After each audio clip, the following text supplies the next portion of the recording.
Okay, welcome to Come Follow Me. We're in the Old Testament. Specifically, today we'll be covering Ruth in the first part of Samuel. The story of Ruth occurred during the time of the judges, though it may have been written long afterwards. One indication is that the genealogy of King David is included at the end of the book. We will find that Ruth is an important part of that genealogy. Also in the story, we will meet a man named Boaz, whose mother we've already met. When Joshua fought the Battle of Jericho, Rahab, a Canaanite, was preserved and married Salmon. Their son is Boaz.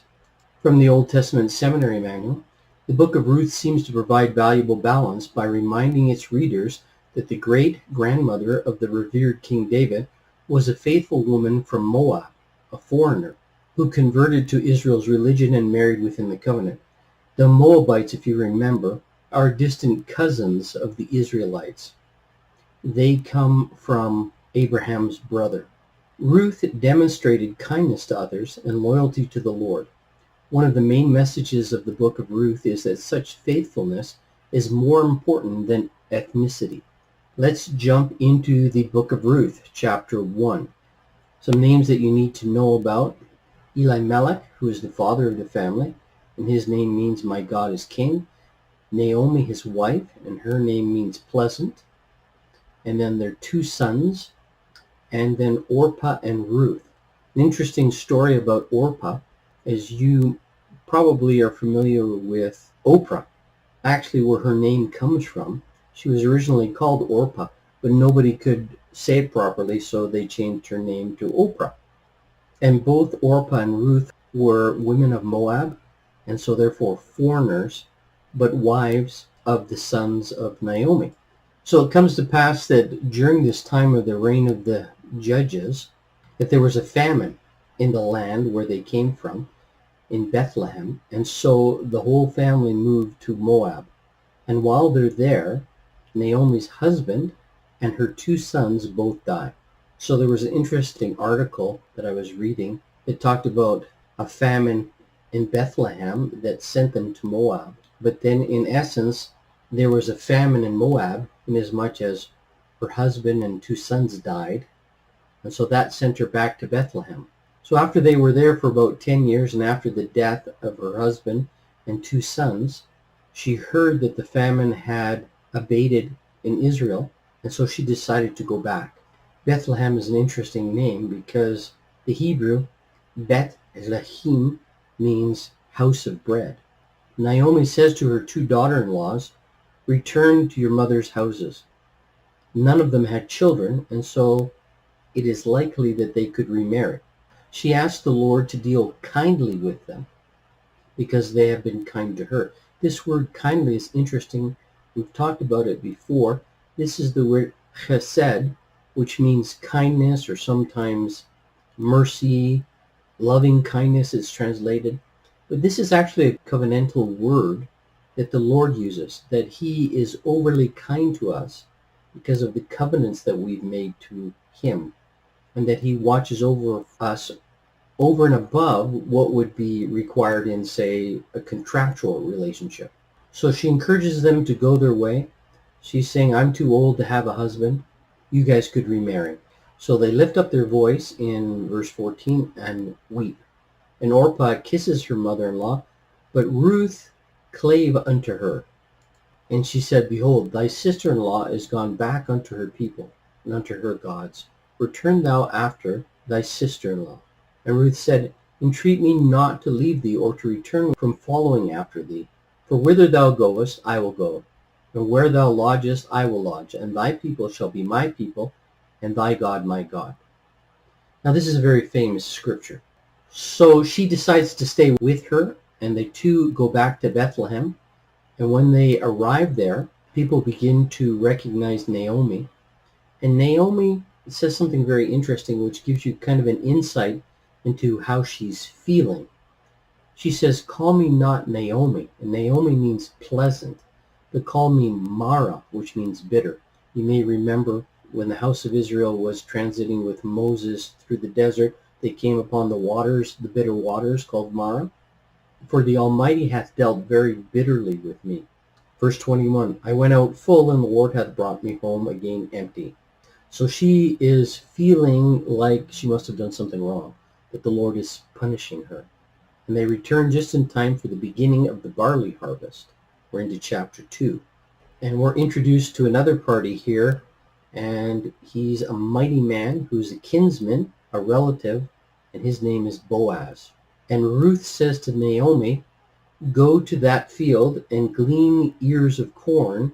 Now it says corn here, but it means grain.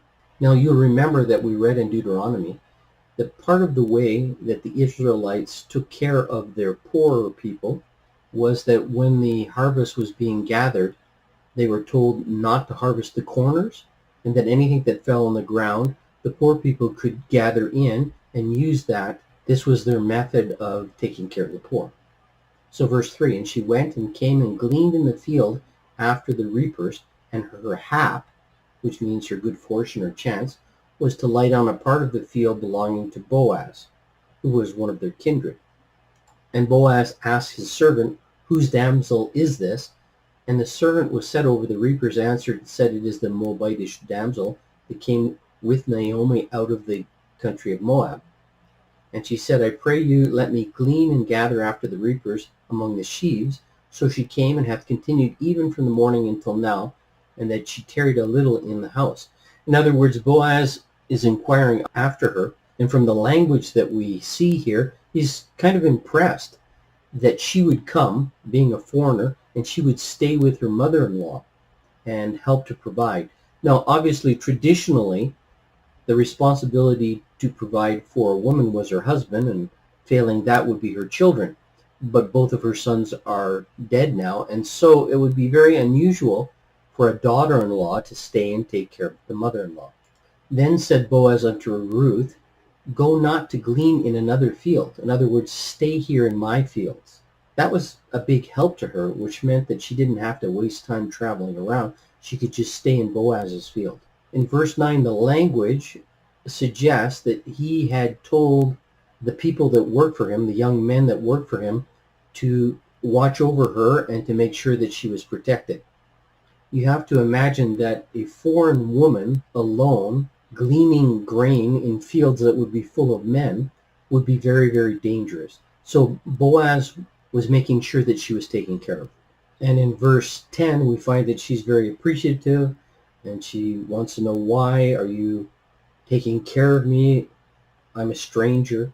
But this was Boaz. Boaz was just a very kind person. This demonstrates his chesed, which is this loving kindness that he has that goes above and beyond what would be necessary, what would be in fulfilling the Mosaic law. He went beyond that. And Boaz answered and said unto her, this is verse 11, it hath fully been shown me all that thou hast done unto thy mother-in-law since the death of thy husband, and how thou hast left thy father and thy mother in the land of thy nativity, and art come unto a people which thou knewest not heretofore.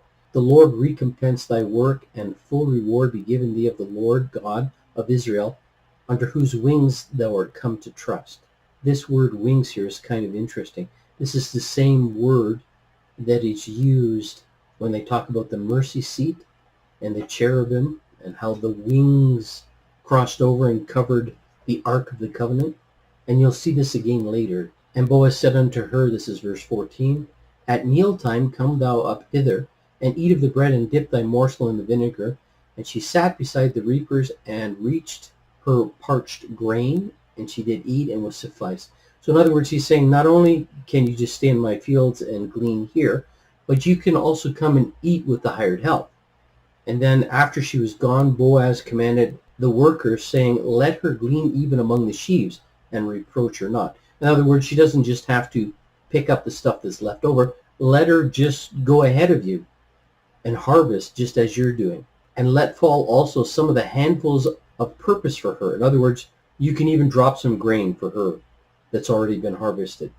So she gleaned in the field until evening, and beat out that she had gleaned, and it was about an ephah of barley. Now, that's a lot of barley. That's somewhere around 30 to 40 pounds of barley. That would be enough to sustain her and her mother-in-law for quite a long time. So verse 18, she takes it up and goes into the city, and when her mother sees how much she has, She asks in verse 19, "Where hast thou gleaned today?" And she showed her mother-in-law with whom she had wrought, and said, "The man's name with whom I have wrought today is Boaz." And Naomi said unto her daughter-in-law, "Blessed be he of the Lord, who hath not left off his kindness to the living and to the dead."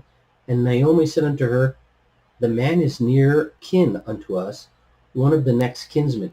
And this translation, next kinman, is interesting because if you look at the Hebrew, the actual Hebrew word means redeemer. According to the law of Moses, some of the senior people in your family were given this special title of redeemer. That meant if you got into too much debt and had to sell your land or your children, or if you were taken away hostage by somebody that enslaved you in a war, that these select individual, these kinsmen, these redeemers, it was their responsibility to go and redeem you, to buy you back, so that you would be able to get your land back, that you would have your freedom back.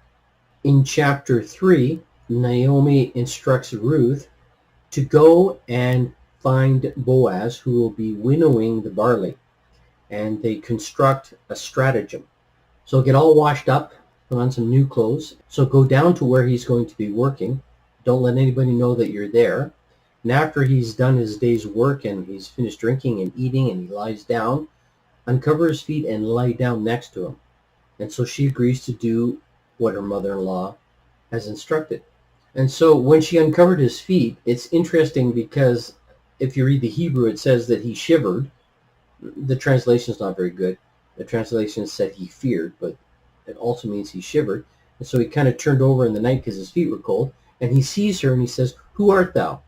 And she answers, "I am Ruth, thine handmaiden. Spread therefore thy skirt over thine handmaiden." And this word skirt is the same as the word that we talked about earlier, which are the wings of the cherubim. It's the exact same word. "For thou art a near kinsman."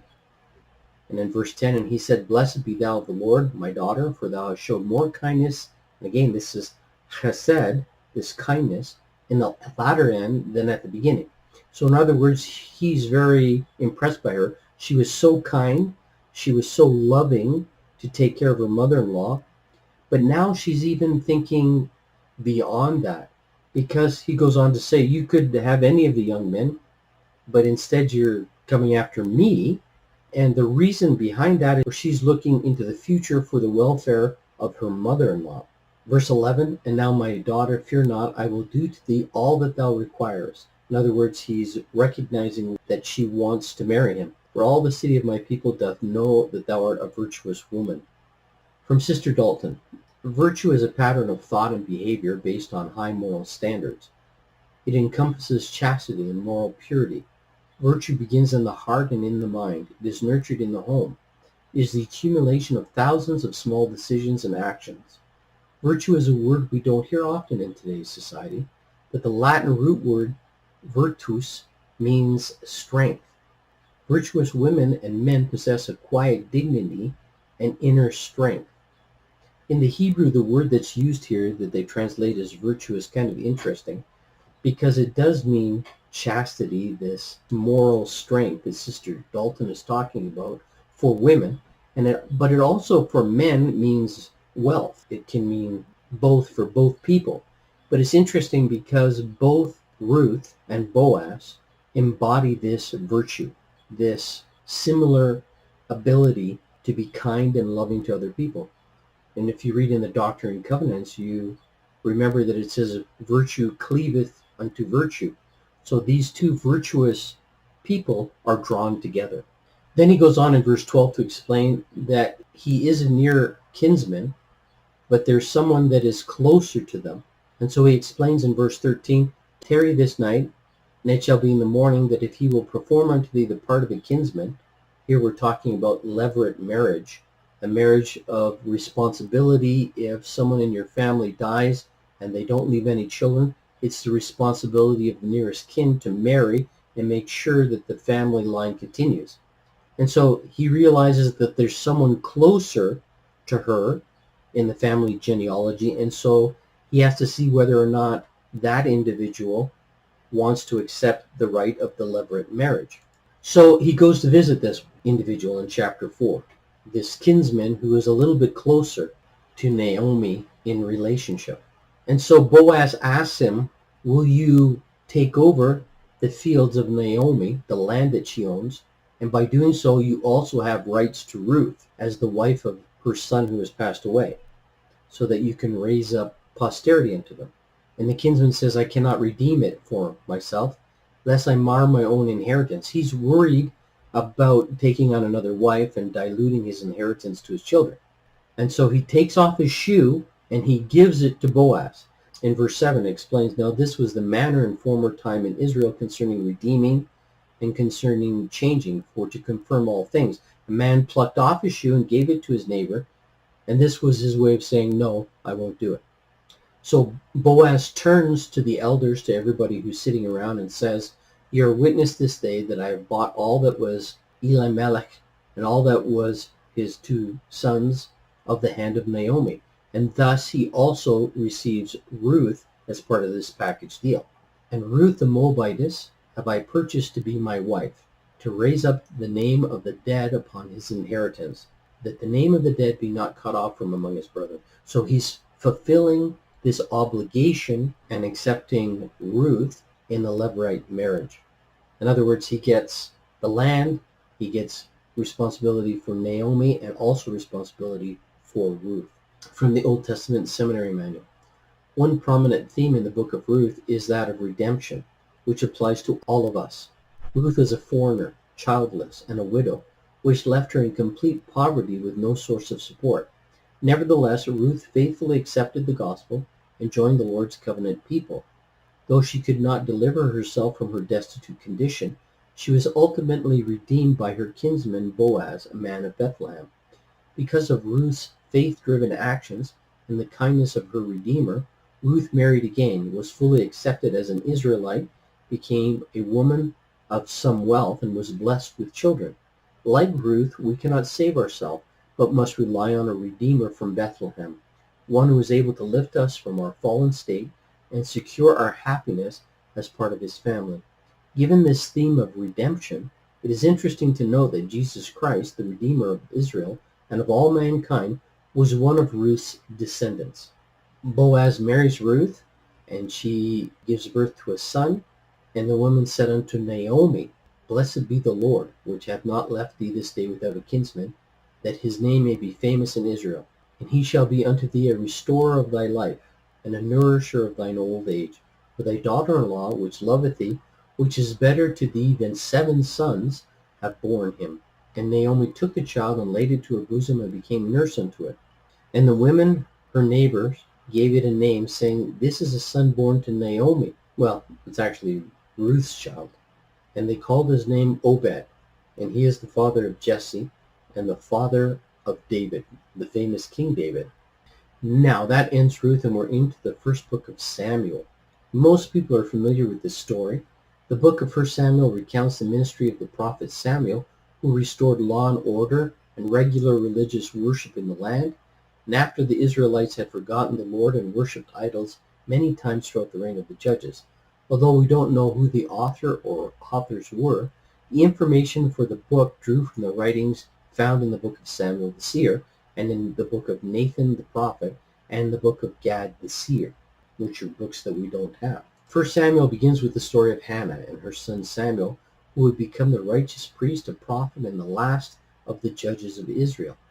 Chapters 8 through 15 focus on Saul, the first king of Israel, and chapters 16 through 31 describe the rise of David. One of the major themes of 1 Samuel is the importance of honoring the Lord. In Samuel 2:30 we read, Them that honor me I will honor, and they that despise me shall be lightly esteemed. In other words, the Lord will bless those who honor him and keep his commandments, and those who do not will not receive his blessings. And then it talks about a certain man whose name is Elkanah, and he had 2 wives. The name of one was Hannah, and she was barren. Most historians speculate that she was the first wife, and that Elkanah took his second wife because she was barren. Every year he went up to worship and sacrifice unto the Lord of hosts in Shiloh. Now Shiloh was the place where the tabernacle was. This is before the temple is built. And then there's a parallel story that goes on here with Eli, who's the high priest, and his two sons who are not very faithful. And from the study Bible notes, we find that this festival was probably the Feast of the Tabernacles, which not only commemorated God's care for his people during the desert journey, but more especially celebrated the joy and feasting, God's blessings of the year's crops, the fruits of the land, which would have been particularly difficult for Hannah because she bore no fruit. She was barren. And so according to tradition, he gave certain portions to his family, but unto Hannah he gave a bigger portion, for he loved Hannah even though she was barren. But the other wife provoked her. Again, we have this animosity that we've seen several times in the Old Testament between wives, one who's barren and one who has children. So in verse 7, we find that Hannah weeps and stops eating. She is so upset. So the husband is trying to console his wife and says, "Why weepest thou? Why eatest thou not? Why is thy heart grieved? Am I not better than 10 sons?" I'm sure he's trying to do the right thing here, but like most men, we sometimes say the wrong thing. Since a childless woman could be in a precarious position if he died, the husband, he intimates that he is taking care of her, providing for her, as Ruth provided for Naomi, which the neighbors acclaimed, "For she is better for you than 7 sons." Again, he's trying to say the right thing, but unfortunately he doesn't, or at least it's not comforting to Hannah. Verse 9, so Hannah rose up after they had eaten in Shiloh and after they had drunk. Now Eli is the priest who sat upon the seat by the post of the temple. Hannah is in bitterness of soul and praying unto the Lord and crying, and she vows a vow. That's an interesting construct that's very familiar in Hebrew. I dreamed a dream, I vowed a vow, and you see it in the Book of Mormon all the time. And she says, O Lord of hosts, if thou wilt indeed look on the affliction of thine handmaid, and remember me, and not forget thine handmaid, but will give unto me a man-child, then I will give him unto the Lord all the days of his life, and there shall no razor come upon his head. So this is reminiscent of Samson, that if the Lord will give her a son, she'll dedicate him to the Lord. And so while she's praying, Eli watches her, and only her lips are moving, and Eli thinks that she's drunk. I don't know how many people have been offended by priesthood leaders, but certainly Eli offended Hannah at this point and said, How long wilt thou be drunken? Put away thy wine. Hannah answered and said, No, my lord, I am a woman of sorrowful spirit. I have drunk neither wine nor strong drink, but have poured out my soul before the Lord. And Eli blesses her. He says, Go in peace, and the God of Israel grant thee thy petition. And so she goes away, and she's no longer sad, because the high priest, the Aaronic high priest, has blessed her and has said that she will have a child. And that's in fact what happens. When the time has come about, after Hannah had conceived, she bears a son, and she calls his name Samuel, saying, Because I have asked him of the Lord. And the name Samuel means heard of God, or his name is God. Every year, her husband goes up to Shiloh to make the yearly sacrifice, but Hannah does not want to go up because she has a young child. And so her husband says, Okay, stay here and tarry until you've weaned him. And according to the Bible dictionary, it was customary in the Near East to nurse children for 3 years or sometimes longer. So she wants to spend as much time as she can with Samuel, in as much as she's going to dedicate him to the Lord once he's weaned. And when she had weaned him, she took him with the necessary offerings and brought him to the tabernacle in Shiloh, and the child was young. You can see from this painting here that he's quite young. And then she explains to Eli, the Aaronic high priest, that she had prayed for this child and that the Lord had blessed her petition, and therefore she is giving him, lending him to the Lord. And so Eli now becomes responsible for him.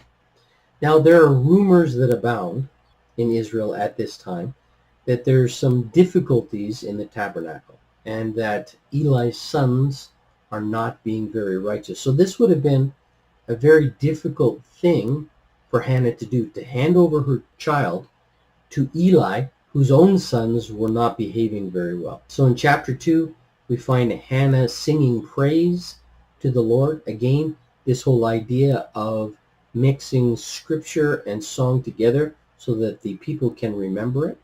I'm not going to go through the whole poetic song. However, I will note verse 10. It says, "The adversary of the Lord shall be broken to pieces. Out of heaven shall he thunder upon them. And the Lord shall judge the ends of the earth, and he shall give strength unto his king, and exalt the horn of his anointed." The Greek copy of the Hebrew Bible uses the word here Christos, or Christ, for the word, substituting for the word anointed. So this is where we get the idea of Yeshua Christus, or Jesus Christ. Verse 18, Samuel is working in the tabernacle, and although he wears the linen apron that most of the priests or the Nazarites would wear, his mother goes up every year and brings for him a little coat for him to wear. And Eli blesses Elkanah and his wife and further promises them more children. And in fact, in verse 21, we find that Hannah, who was previously barren, after she gave birth to Samuel, also has 3 more sons and 2 daughters. Now, this is where we learn a little bit about what's happening in the tabernacle and the rumblings of negative things. The sons of Eli, he calls them sons of Belial, which is kind of a nice term for saying that they're bozos. They knew not the Lord, and they are cheating people. Normally what happens is when you bring in an animal sacrifice, a certain amount went to the priest, and then a certain amount went back to the individuals so that they would have meat to eat. But the sons of Eli are taking almost all of it. And in verse 17, the Lord says, "The sin of the young men were very great before the Lord." And so the Lord's really not very happy with the high priest's sons. Historically, they would have taken over from him when he died. And Eli is very old, and although he hears that his sons are not being good, in fact, they're sleeping with the women who assemble at the door of the tabernacle, and he questions them, "Why are you doing this? I hear all these evil reports." And he tells them to stop, but they don't. Meanwhile, Samuel is growing up, and he finds favor with the Lord, and a man of God comes unto Eli and questions him about the activity of his sons and what they're doing. And he reminds them that his position has been granted to him because of his righteous ancestors, but he himself is not being righteous, nor are his children. Verse 29, he says, "You're honoring your sons above the Lord." And then a very famous verse in verse 30, "Them that honor me I will honor, and they that despise me shall be lightly esteemed." In other words, the Lord will only bless you on a continuous basis if you keep the commandments. In chapter 3, we find that visions have almost stopped in Israel. Verse 1, "The word of the Lord was precious in those days. There was no open vision." So one night, when they go to bed, the Lord calls Samuel, and he runs to Eli, says, "What do you need?" And Eli says, "You're dreaming. Go back to bed." This happens 3 times. And then on the 3rd time, when he talks to Eli, Eli says, "Okay, this is the Lord calling you. And that if it happens again, then you should say, 'Speak, Lord, for thy servant heareth.'" And that's what he does.